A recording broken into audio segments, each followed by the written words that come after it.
तो समोसे की दुकान ही खोल लो। बच्चे की बात सुनकर नमिता हंसने लगती है। बेटा, ये थोड़े ना मुमकिन है कि समोसे अच्छे बन गए तो दुकान खोल लूं, बहुत पैसे लगते हैं उसमें।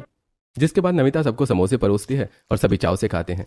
आज बहुत दिन बाद सभी ने कुछ चटपटा खाया था। सभी आज चैन से सोते हैं। ऐसे ही दिन बीतने लगते हैं और हालात वही पुराने। महीना शुरू होने पर कम से कम ढंग का खाना मिल तो जाता, लेकिन महीने के अंत में दाल में छौंक भी बड़ी मुश्किल से लगता। कभी कभी तो लगता है तुम्हें रसोई की जिम्मेदारी देकर ही गलती की हमने। बेटा ऐसा मत कह, बहू तो कम में भी बहुत मैनेज करती है। दिन रात फैक्ट्री में महज 5,000 के लिए मेहनत करता हूँ और ये ढंग का खाना भी नहीं बनाकर दे पाती है। शरीर का खून पसीना सूख जाता है। ऐसे सूखी रोटी से काम नहीं होता माँ। अजी मैं तो उतने में ही सब्र कर रही हूँ जितना आप लाकर देते हो। ये है कि सब्जी खेतों से मिल जाती है और राशन से गेहूं चावल दाल मिल जाता है तो जिंदगी थोड़ी आसान है, वरना 5,000 तो बच्चों की पढ़ाई, माँ बाबूजी की दवाई और रानी की पढ़ाई और घर के तेल साबुन और मसाले में ही जाते हैं। कैसे बनाऊं कुछ चटपटा बताओ। नमिता की बात सुनकर पुनीत को एहसास होता है कि नमिता भी घर चलाने के लिए उतनी ही मेहनत करती है जितना वो। माफ करना नमिता, मैंने कुछ बिना सोचे समझे ज्यादा ही ताने सुना दिए। कुछ दिन बीतते हैं और एक दिन, अरे मुबारक हो पुनीत, बोनस मिला है तुम्हें पूरे 1,000 रुपए। ये लो 6,000 रुपए। 1,000 रुपए का बोनस देखकर पुनीत खुश हो जाता है और खुशी खुशी पैसे लेकर घर जाता है।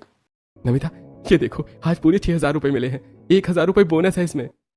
फिर तो आज घर पर कुछ बढ़िया बनेगा। मम्मी आप तो समोसे बना दो बिल्कुल वैसे जैसे आपने उस दिन बनाए थे। कितने लाजवाब बने थे समोसे। आज भी मेरे जुबान पर वो स्वाद है।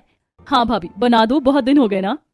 घर वालों के कहने पर बहू बोनस में मिले पैसों से तेल मैदा मसाला लेकर आती है और अपने खेतों से आलू खोद कर लाती है।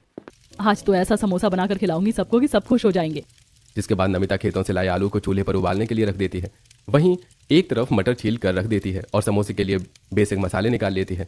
आलू के उबलते ही कढ़ाई में मटर भून कर फिर नमिता करी पत्ता का तड़का लगाकर बाकी मसाले डालकर आलू और मटर डालकर समोसे का मसाला बनाती है। जब तक आप मसाला बना रही हो भाभी, तब तक मैं आटा लगा देती हूँ। रानी समोसे का आटा लगाती है और फिर खेतों से धनिया मिर्ची और लहसुन टमाटर लाकर बढ़िया सी चटपटी चटनी बनाती है और नमिता आटे को बेल कर समोसे बनाकर तलती है। सभी बैठो लाइन से, मैं गर्मा गर्म समोसे परोसती हूँ। नमिता गर्मा गर्म समोसे तलकर सभी को परोसती है, जिसे खाकर आज तो सभी पहले से ज्यादा खुश थे। मम्मी तो समोसा बनाने में प्रो हो गई है। ये प्रो क्या होता है? प्रो मतलब माहिर हो गई हैं। उस दिन बच्चों ने सच कहा था नमिता, तुम्हें समोसे की दुकान खोल लेनी चाहिए। हाँ बहू, और दुकान चल गई तो हमारी तकलीफ कम हो जाएगी। भाभी माँ सही कह रही है, सब ठीक है लेकिन पैसे कहाँ से आएंगे और समोसे की रेडी लगाने में बहुत खर्चा लगेगा।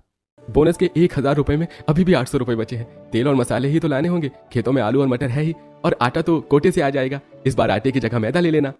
हाँ वैसे भी आटा बचा हुआ है। हाँ बहू, और क्या पता कल को अगर समोसे की दुकान चल गई तो बच्चों को वो किल्लत तो नहीं देखनी पड़ेगी जो मेरे कारण तुम बच्चों को झेलनी पड़ रही है। ऐसा ना कहो बाबूजी, आपने फिर भी बहुत किया है। इसके बाद नमिता पुनीत के साथ जाकर कोटे से मैदा और जनरल स्टोर से समोसे के लिए कुछ बेसिक खड़े मसाले और तेल ले आती है। वहीं ससुर जी खेतों से आलू खोद कर लाते हैं।